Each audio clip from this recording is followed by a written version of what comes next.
Leota mi je decembra organizirala žur za 27. rojstni dan in to je bilo nekaj, kar je omembe vredno. Ker je bilo res super, sproščeno, z odlično glasbo, z odličnimi ljudmi, z vsemi, ki mi karkoli pomenijo, izvrstno hrano, tako odraslo, a hkrati kljub vsemu zdivjano, pokvarjenost in seksualno noto.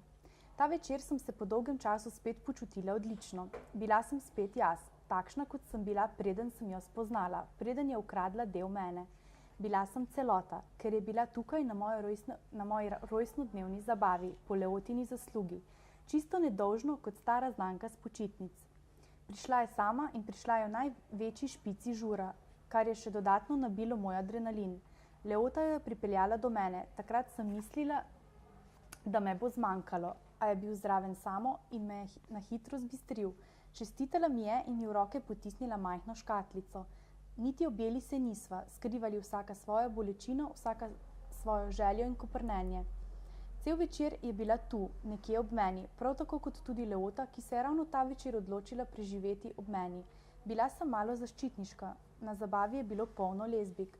Vsaka, ki jo je pogledala, je kaj hitro odšla stran, ker sem vedno Tarino pozornost preusmerila nase.